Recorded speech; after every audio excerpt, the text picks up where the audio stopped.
Commissioner's notes, commissioner's notes, commissioner's notes, commissioner's notes, commissioner's notes, commissioner's notes. The Commissioner's Notes Podcast.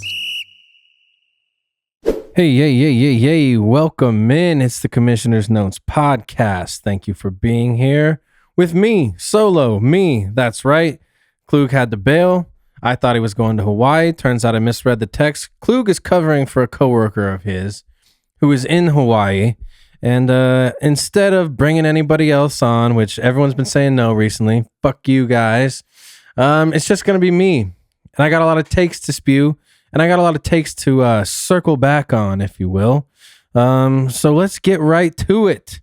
Let's get into some takes of mine that are aging rather well before we talk about what happened last week, because that was some bullshit. Basil Tootin. I said it at the beginning of the year, guys. He's going to start seeing more carries as the year goes on. He could end the year as RB1 on that team because the Jacksonville Jaguars are fucking weird. Basil Tootin is on a roster. I forget whose roster. Maybe Brandon. Brandon, congratulations on that. 15 carries for 74 yards. An efficient day from the rookie out of Virginia Tech last weekend. He's getting goal line opportunities. He's getting balls thrown to him. The Jags are a winning franchise. Listen, boys, if not this year, next year, Basil Tootin is him. So, congratulations to, I believe, Brandon, who's got Basil Tootin, and congratulations to me. That was a spot-on take from your boy right here. Next take, aging well. J.J. McCarthy. That's right. I told you he wasn't the guy, at least not this year. Will he be in the future? I don't know. I guess I'm not ready to write him off completely. But guys, right now, he's hovering at about a 50% completion percentage on a team that has Justin Jefferson, arguably the best receiver in football, and Jordan Addison. Justin Jefferson is losing patience. I don't know if you saw the clip of him. He was mad. He was throwing his helmet around. He was hitting shit, clapping his hands, swearing. Justin Jefferson's getting a little pissed off over there. Again, JJ's a rookie. I don't know. Oh, not technically a rookie, but second-year player, first year actually playing. He has shown flashes, guys. I'll give him that. The other thing is this whole 9 thing, him converting himself into this persona of 9 with the face paint on. It's cringy. It's cringy. It's not QB1 activity. I cringe a little bit more every time I learn more about the kid. Hopefully he can turn him around. I do not think he will. JJ McCarthy, unfortunately, fortunately for you guys, my take is aging really, really, really well. Shout out to JJ McCarthy, but more importantly, shout out to me. Sticking on Brandon's team. I feel like all these guys are on Brandon's team. Ashton Jeanty. What did I say? Everyone was so in to draft him for a ridiculous amount of numbers for a guy who's never taken a snap in the league, a guy who didn't actually even run a 40 in his combine. He just hasn't been a league winner. Ask Brandon. Brandon's sitting at 3 wins all year, being led by Ashton Jeanty in a lot of different ways. He's not worth his ADP. His size and speed don't even concern me as much as I thought it was going to. It's actually the Raiders offense as a whole, and it starts with the big boys up front. He has no holes. The offensive line is causing all sorts of issues for Geno Smith. It's causing all sorts of issues for Ashton Jeanty. Geno Smith is I think leading the league in interceptions right now. It's just bad news. Raiders are brutal. Last night, Monday Night Football, Ashton Jeanty, 6 carries for 7 yards. That is an abomination. He did catch 6 passes, but it didn't do nothing for him. Raiders are brutal. Jeanty, he's going to be okay, but they need to shore up that offensive line through the drafts and through trades in the offseason. We'll see. That's another trade. Or I'm sorry, another take. That's aging like fine motherfucking wine. Shout out to me. This one was actually Jimmy's take here. Marvin Harrison Jr., we said, not a guy, not a stud, not elite. Jimmy says it's because he's not a handsome fella. Well, guess what? He's wide receiver 31 on the year. That's right, 31. There are only 32 teams in the NFL. That's not good. He was trending upwards when they made the switch to Jacoby Myers. He has been trending upwards until this past week when he had appendicitis. You know who else gets appendectomies and appendicitis? Regular people. Ipso facto, Marvin Harrison, regular guy, not a stud, not elite wide receiver. Not until we can get a real quarterback back there. My prayers as a Cardinals fan is that we can go ahead and make a change at quarterback, not just quarterback, but at coach. I think with a new coach and potentially a new quarterback, depending on who's available in the draft, whenever the Cardinals are drafting, let's just pray on a new situation altogether for our friend Marvin Harrison Jr. Now, not all my takes this year are aging particularly well, and I'm going to get into a couple of them right now. The first one we mentioned, my season-long bet was Geno Smith, 20.5 touchdowns. I took the over. Bad year. I just thought with Pete Carroll that he was going to be fine, that this Raiders team with Ashton Jeanty, Jacoby Myers at the time, I thought they were going to be an okay team. That hasn't aged well at all. That's probably my worst take of the year. I have another take that didn't age quite as well. That is, I said DK Metcalf was going to have the best year of his career.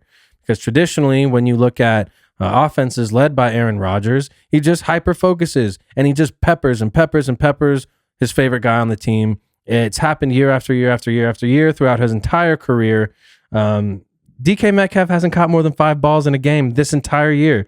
Everything is kind of game script dependent when we're talking about this Pittsburgh Steelers team. But DK is not getting what he is paid to do. He is paid to be that number one guy. He is paid to be an efficient, dominant wide receiver, and he's just not doing that. In the last 3 games in a row, he's had fewer than 9 fantasy points in our scoring format. DK Metcalf, I don't know what happened to you. Used to be a good special buddy of mine. Not happening this year. Salute to you. But that was a take that didn't age quite as well. And that's pretty much it. I mean, at the end of the day, we fired off a lot of takes and most of them were spot on. So shout out to me. Don't have a lot of takes that didn't age particularly well outside of those 2. Now let's talk waiver wires. We're talking ball this week. I don't have Klug here, which means the leash is off and I'm free to talk ball. I do want to talk about the waiver wire because it's actually really important. There's a lot of people injured right now and there's actually a lot of juice on the waivers right now. Are there any guys? No. Is there juice? Yes. Guys, no. Juice, yes. Guys, no. Juice, yes. Let me tell you about it. QBs. That's right. Tyrod Taylor getting the start over Justin Fields. Done. Mason Rudolph getting the start probably over Aaron Rodgers because of a broken wrist. Done. Kirk Cousins going in because Michael Penix hurt knee for the rest of the season. Done. And Shedeur Sanders, which I don't know how to feel. I need a status update on Dylan Gabriel, but there's a chance Shedeur Sanders gets to start this week, maybe with a week with the ones. He'll be able to turn it around. Hopefully him and Jerry and Judy can get on the same page. I doubt it, though. I'm not going to lie to you guys. I doubt it. He did not look good coming in relief of Dylan Gabriel. Outside of maybe 1 or 2 plays, did not look good. I think he was throwing at like a 25% completion percentage. Not good. Not very good first plays for Mr. Shedeur Sanders. Of those guys, Tyrod Taylor, Mason Rudolph, Kirk Cousins, and Shedeur, let me tell you who I'm taking. Mason Rudolph. Guy I had on my team last year. He's better than people think. He's smarter than people think. He's handsome. People forget how handsome he is. But let me tell you what, Mason Rudolph is going to be just fine in that offense. He's familiar with how to run that Steelers offense. They haven't changed coaches in the last century, it feels like. Mason Rudolph is a Pittsburgh guy. He is a Pittsburgh Steeler at heart. And if I was a Steelers fan, I'd feel really good about him coming in. I really honestly would. Out of those guys, give me Mason Rudolph. Hopefully, maybe I get him. I'm just going to throw that out there. Maybe I'm able to get him if no one else does. I think no one's going to want him because his name is Mason Rudolph. I want him. Give him to me. Running backs. Woof. Good luck. Only guy I will say is Emmanuel Wilson. Jimmy actually had him on his team recently, dropped him. Down goes Josh Jacobs. All of a sudden, Emmanuel Wilson's in a spot. He has been getting some work around the goal line, even when Josh Jacobs is healthy. He has to be top of the list, though. It's not pretty. It's not sexy. I don't think Josh Jacobs will miss extended time. He might not even miss this week, for all we know at this point in time. Emmanuel Wilson, by necessity, but only if Josh Jacobs does not play. If you need a running back right now, sorry about it. We're all fucked. There's nothing we can do. But yeah, that's the running back situation on the waivers right now. Wide receiver, there's some names. Jerry Jeudy, target reasons alone. I think last week he still had 9 targets. The week before he still had 12 targets. All targets are not the same.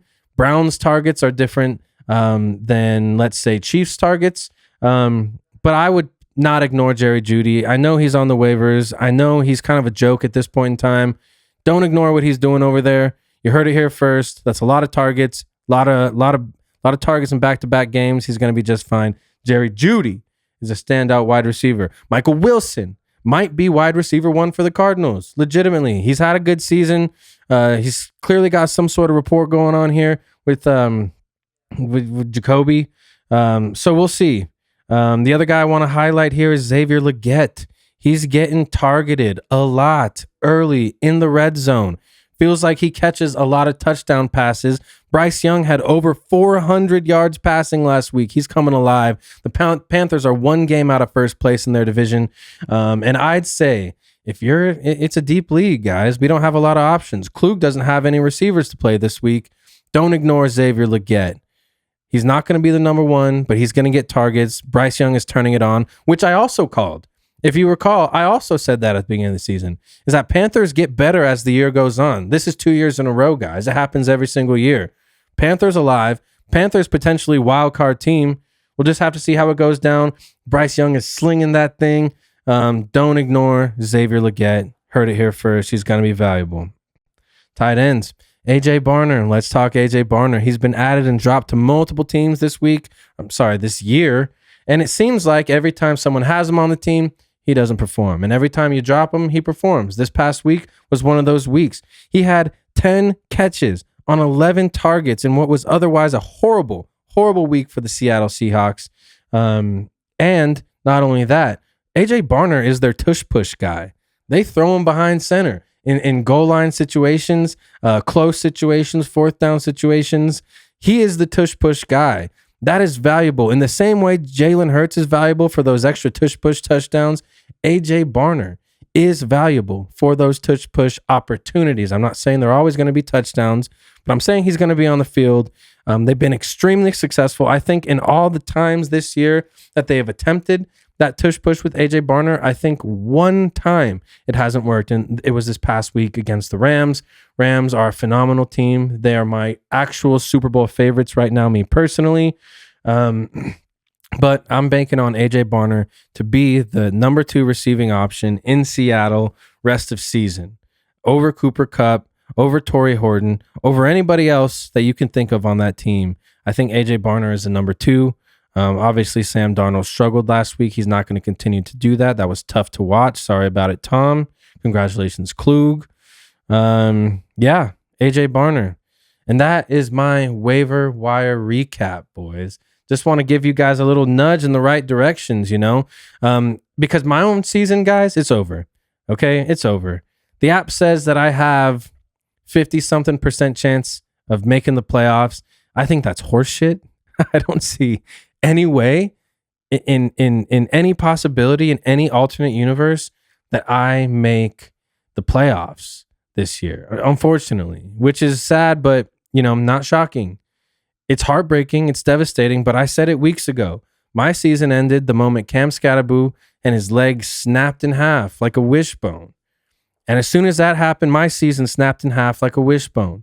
I don't know that I'll make any trades at the deadline. I really don't know that I'm going to be making any trades at the deadline mixer. I don't know if I'll be at the trade deadline mixer. Still to see, still to come. We're still trying to figure that whole situation out.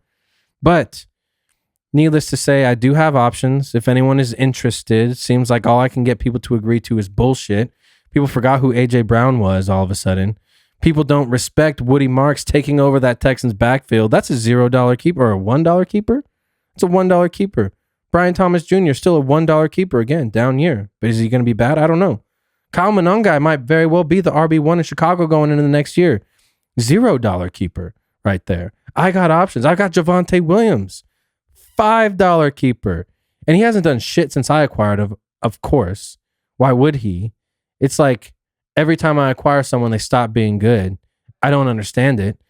He did have 98 yards last night on, I think, 22 touches, something around there. Good game, good outing, good usage. Just not getting in the end zone, not scoring me what I need. But he's only $5, folks. At this point in my season, my plan is to keep Javonte Williams for $5. I mean, it's my best option. But if anybody else wants that in their lives, specifically some of you who are not going to make the playoffs, Brandon, Rami, Sam Camp, Bryce, anyone that's way, way down there, let me know. Let me know if you want some of these guys.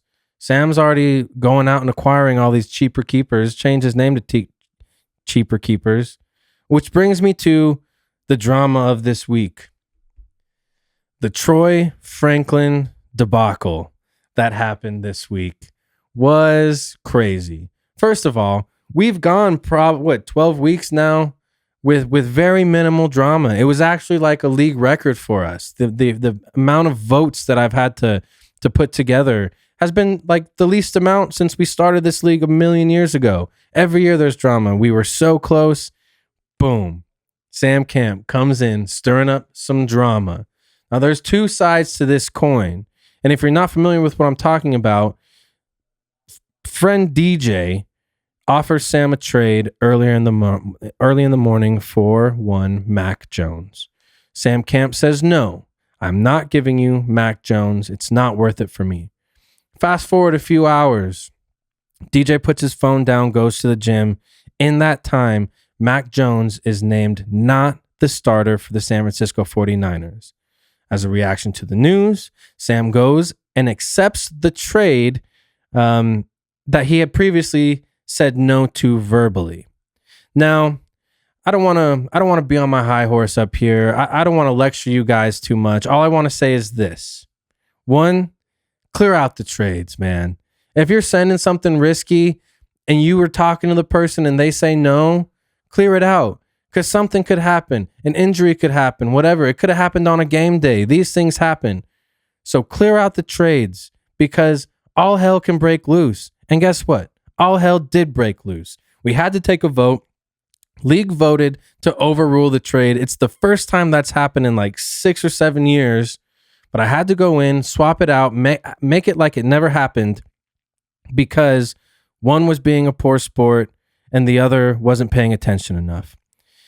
What do I do as a commissioner? Again, I'm a man of the people. I could have just made the decision, banged the hammer. But guess what I did?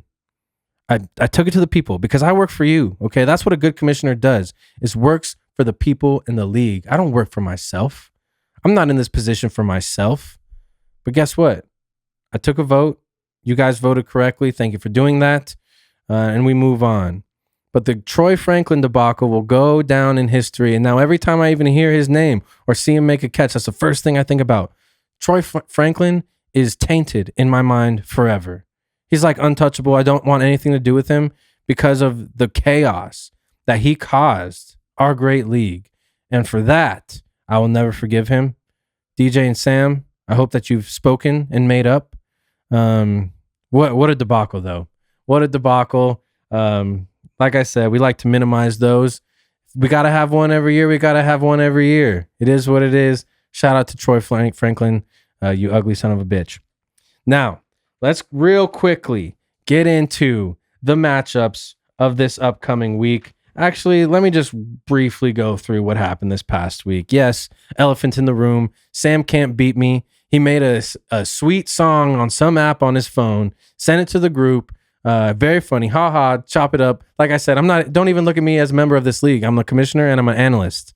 That's what I am. I'm a journalist. I'm not a member of this league, okay? So if I'm not playing, you can't hurt me, okay? I'm not playing. Sam kicked my ass by about 32 points. Congratulations, Sam. Hell of a week.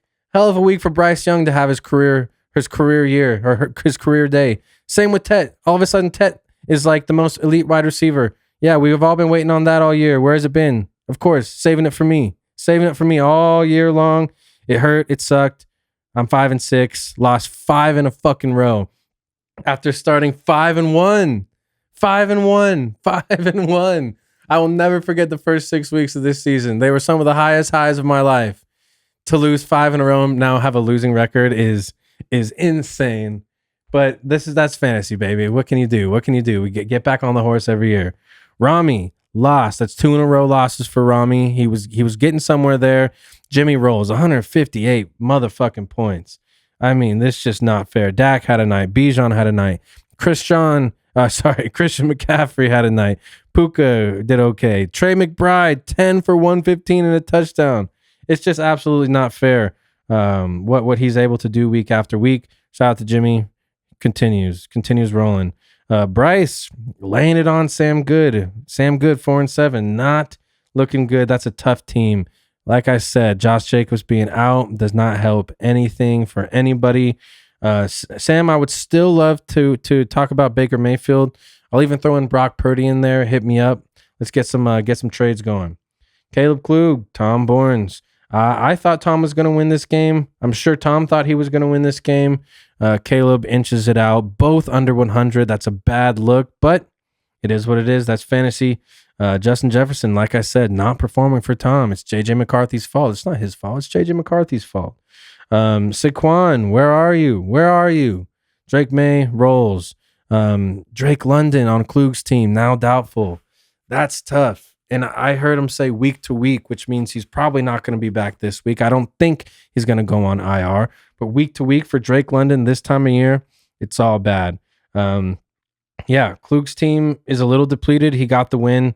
There's not many weeks left. That could be the playoff clinching win that Caleb was looking for. So congrats to my missing co-host, Caleb Klug, for that. Kyle versus DJ. Kyle rolls. DJ played okay, but Kyle rolls as always. A-Chan. Singletary. Kyle was playing Devin fucking Singletary and he got 2 touchdowns. I mean, good God, Devin Singletary is just a thorn in my side. I've always hated him. I will forever hate him. Congrats, Kyle, on Devin Singletary's 2 touchdown week. Trevor beating the shit out of Brandon. Not really, but kind of. Trevor just finds ways to win, man. And this week it was because Josh Allen scored 42 points and 6 touchdowns. 6 touchdowns. That's video game numbers. My NCAA football creative character scores 6 touchdowns in a game. You know who else does? Josh Allen. Josh Allen does that. That's insane. That's video game numbers. He even left 33 points on his bench with Sean fucking Tucker. Sean Tucker is hilarious. Sean Tucker is so funny. His shoulder pads are so fucking big. And every time he tweets pleased. He tweets the word pleased. He loves the word pleased. If you haven't, check his Twitter out. It is hysterical. Sean Tucker on the bench scoring 33 for Trev. I mean, some guys have all the fucking luck in the world. Meanwhile, Woody Marks can't run more than 40 yards in a fucking game against the Tennessee Titans off of 17 carries. What in the hell, dude? Why? Why does this happen? Why do good things happen to bad people? And why do good things happen to good people? Trevor's a good guy, but so am I. Doesn't make any sense. Clint beats Ryland, beats the hell out of Ryland, frankly. Ryland doesn't have a quarterback anymore. Penix injured for season. Justin Fields benched. He's got Bryce Young, hates Bryce Young. Trade Bryce Young, give him to me. I don't give a shit. What do you think? I care? I don't. Amon-Ra St. Brown not performing. Where are you, Amon-Ra St. Brown? 2 catches for 42 yards is insane. And I think it was on like 12 targets. Jared Goff collapses under pressure. If I was a defensive coordinator, I'm sending the full house blitz every single play because Jared Goff doesn't know what the fuck to do in those situations. So yeah. But on Clint's side of things, Jahmyr Gibbs, my goodness, just give him the damn ball. Derrick Henry, 103 and a tud, as steady as it gets. George Kittle, such a stud. Khalil Shakir had negative yards for Clint, and he still won. I mean, that's what kind of week this was. It was bullshit. We look to the upcoming week. I'm going to rattle these off. Me and Rami. I'm kicking Rami's ass. Actually, I shouldn't say that. Rami's kicking my ass, but I will say it's the week of my wedding. He's my best man. The best thing that you could do for me this week, Rami, is just let me win and let me have a little glimmer of hope again as we near the end of the season. Sam Good, Sam Camp. Good matchup, I think. Wow. Really, really rough matchup. And I don't think, oh yeah, Sam does have Geno Smith. Give me Sam Good. I gotta give it to Sam Good. He's got, yeah. If Ramondre plays, give it to Sam Good. Sam Good by $250,000. Caleb versus Bryce. This is going to be a better game than it probably should be, but Caleb is depleted everywhere. Doesn't even have a second running back to play right now, unless Keyshawn Butte comes back, at which point we're probably going to see Bill Krosky on the waivers, boys. Heads up. Keep a lookout Thursday morning. You might see Bill Krosky's name on the waivers, just depending. If Klug can dish him to someone, he'll do it. He's trying to get Brian Thomas Jr. for Bill Krosky. I don't see that happening. I still believe in Brian Thomas Jr. Sorry about it. Give me Klug by 100 million. DJ versus Tom. Tom by 1 million. I don't know that there's much more to say. I don't think DJ has the dogs to keep up. We'll keep it simple there. Brandon versus Kyle. Justin Herbert's on a bye. He's got Jonathan Taylor back. It's gonna get out of hand quickly. It's gonna be bloodshed in that particular matchup. Kyle by 1 million. Jimmy versus Ryland. Again, not much to say here. Jimmy keeps rolling. Ryland doesn't at this moment have a second running back to put in. We'll see what he does off the waivers. Maybe he can make some trades. I offered him some stuff. Spit in my face. Said he didn't want it. Said my players weren't good enough. I was offering him Javonte Williams, AJ Brown, Brock Purdy. None of those guys were good enough to get any motion. So best of luck to you, Peen. Best of luck. Now, match of the week. Don't have a drink in hand. I'm not drinking right now. Saving myself to the wedding. Trying to lose maybe 5 pounds of beer weight here in the last 12 or so days before the wedding. So I'm not drinking anything. But if I was, this is where I would chug it. Shout out to our match of the week. Air. Oxygen. Match of the week is the only matchup this week between two winning teams. One is Clint and one is Trevor. For some reason, I think Clint is projected to win. For some reason, I just think Trevor's going to win. I don't know why. It's something in the air this time of year to where Josh Allen's going to put up another 40 points. Lamar Jackson's going to put up 40 points. Pittman's probably going to put up 30. I'm thinking he gets 2 touchdowns at least. Clint, love you. Don't love Rashid Shaheed. That's a bit of an issue for you there. That being said, Trevor's going to win that. Folks, my first ever solo ep. A lot of talking at one time. I am joined here by our producer, Harry. Thank you for being here, Mr. Harry. Wow, what a season. Suns still look good, though. Suns still look really good, and it is basketball season. Make sure you follow us, huh? Follow us. Drop us a follow. YouTube Commissioner's Notes. Instagram Commissioner's Notes. Or just head to commissionersnotes.com. Drop us a follow. Give us a like. Drop a comment. If you disagree with anything that I'm saying, well then let's see you in the comments. All right? Commenters are important in this world, so I want to see more people commenting, engaging, interacting. Juliana, what's up? We'll see you guys next week. Next week I'm getting married, so everyone's got to be nice to me. Peace.